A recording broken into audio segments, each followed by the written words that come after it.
Hey, Mr. Mayor. How are you, sir? What, you filming me? Yes. How come? I need to know if you have any comment on Mr. DeBonis and Mr. Ortiz pleading guilty. Well, I'm glad the case is wrapping up, and we're looking forward to the city's recoupment of the funds that it was cheated out of. Right. And what is the city doing to make sure it doesn't happen again? Well, we've put in place a lot of redundancy, procedures and policies, whole new staff, and a complete audit of the things that we've looked at that they were doing. So we feel we're pretty much on top of it. Okay. Right? When can we do an interview again? I've been asking for months. You have obviously entered the political arena with your not only support of Board of Education candidates, which is your entitlement, but the utilization of your electronic newspaper to do that, I think is an inappropriate use of your journalistic role. So if you're going to be, and you and I had this conversation early, that you need to decide if you're going to be a journalist or you're going to be involved in the politics.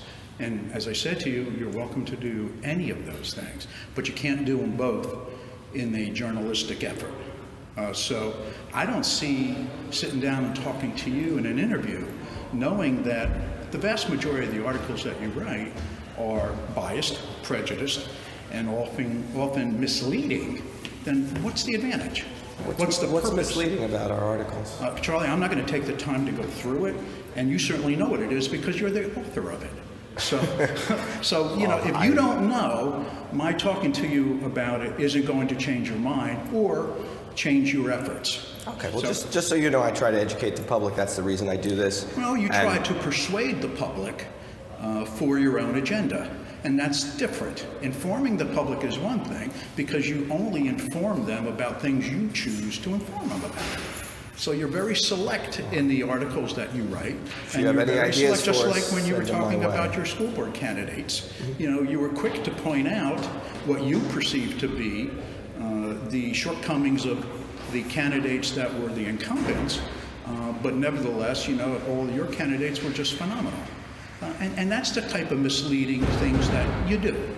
And so if you change your ways, I'll be glad to get back together with you and enjoy the conversations that we had. But if you're going to continue on that path, I don't see that your efforts are really being helpful in informing people as to what's really happening, but only what you want them to believe is happening. Okay, well, I wish you would have shared this with me. You know, I've been asking repeatedly for the interviews. So, you know, I had to kind of track you down. I've met you repeatedly over the years. I mean, we've been meeting for 5 years, but you've progressed in a direction that I think has gone beyond any degree of reasonableness. Okay, well, we had an agreement, sir. We had an agreement you'd sit down for interviews every other month. You know, we had, it was a good exchange in the beginning. But like I said, your approach to things has changed. And once you jump into the political arena and use your newspaper to do that, I think you've crossed the line. My personal opinion, and so just like I respect your opinion, I hope you respect mine. I do, but I'm a man of my word. If I promised you something, I would keep my word. You promised me the interviews, and now you're breaking your word. That, no, not in the least. What I said to you was, and this was one of our very first meetings, and you probably have the video of it, where I've suggested to you, you need to decide what role you're going to play. And it was based upon that conversation that I agreed that I would sit and talk with you. But you have gone so far beyond any reasonable expectation of being unprejudiced and unbiased that I don't see that there's any commitment on my part to continue to feed whatever agenda you have. If it's a question of informing the public, I can inform the public just as easily as you can. And without your biased and prejudiced opinion. You've yet to comment on this matter of the guilty pleas of now the 12th and 13th members of your administration. To you. Charlie, you know, you and I, I appreciate. That's why I came here to ask these questions. So it's very good. Okay, so I'm going to have to continue to do that now instead of waiting for a sit-down interview. You're entitled to. Okay. But just be mindful that our exchange of information and discussion may very well be different going forward.